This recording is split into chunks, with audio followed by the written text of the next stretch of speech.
The people that sell in this area, they think a buyer from London is going to pay them 5 or 10% more.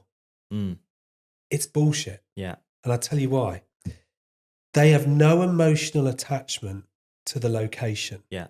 The local market will pay you the best price. 100%. Right? But the fucking bullshit that the agents spout out around here, well, we might find a London buyer.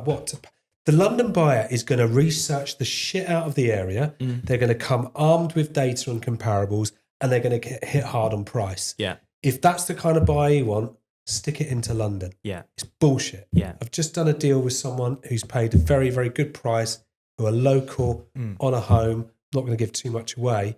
I don't want them to change their mind.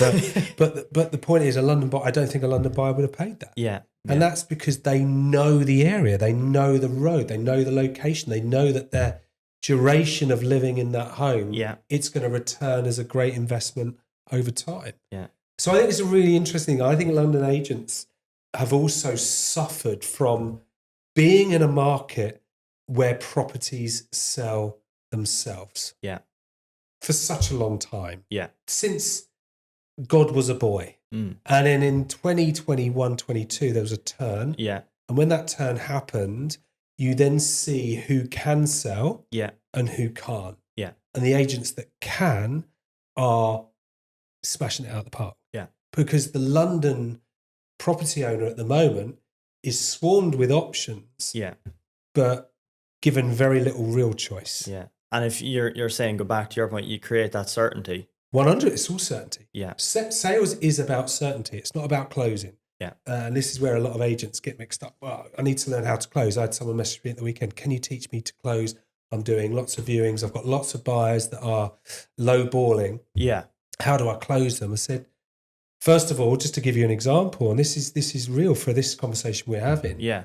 Is why do you think they're lowballing? I don't know. Well, that's a problem, right? So you think the price is right on the house. Why do you think the price is right? Well, we sold this one. We've got that story, got this statistic. Are you sharing that with the buyer on the appointment? No. Well, there's no certainty then. Yeah. They're going to go back to the news. Yeah. They're going to go back to AI. Yeah. And they're going to come up with their own conclusions. And, most buyers buy with emotion and justify with logic. Yeah. So what you're doing in the moment in a house is you're selling the emotion of living in the space. Yeah. And then you're also in the house saying, here's the reason why the price is right. And how would you say then with the vendor side? Yeah. They obviously have an emotional attachment to it as well. Yeah. And they sometimes think, okay, my property is worth 20% more than it's actually worth. How would you normally handle, I suppose, getting their realistic expectations? First of all, you always acknowledge, and I've learned this in sales a long time ago, it's not about me defending, it's about me understanding.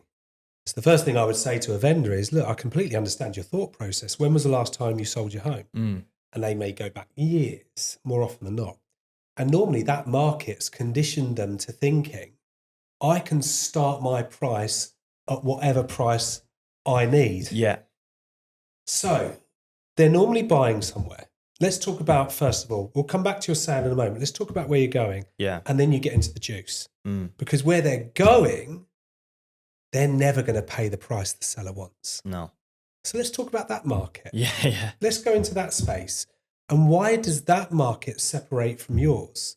Or actually, are you in the same market whereby you will take 20% off of the one that you're buying and also the one that you're selling? Yeah. So actually the difference either remains the same or you're normally better off. Yeah. So my education is always to understand, ask questions and dive into their reason why they're moving. Yeah. Normally where they're moving to. And I think Tom mentioned something about destination value when he was talking in Waterford.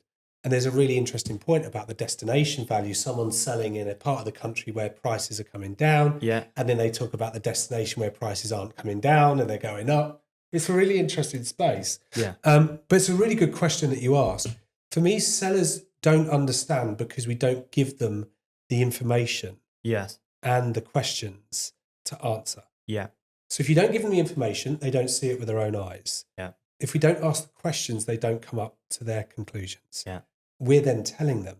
What happens? What's that feeling like when someone's telling you talking something? at you? Yeah. They're telling you something that you don't want to hear. They're either trying to push me down a path, they're Yeah. trying to push me into something. It's bullshit. Yeah. The way to understand someone is to get the problems on the table Mm. and then to talk them through, Yeah. but to ask great questions. The best agents, they just continue to ask great questions. Yeah. And then the client comes up with the great answers. Yeah. And if they're saying it, they believe it.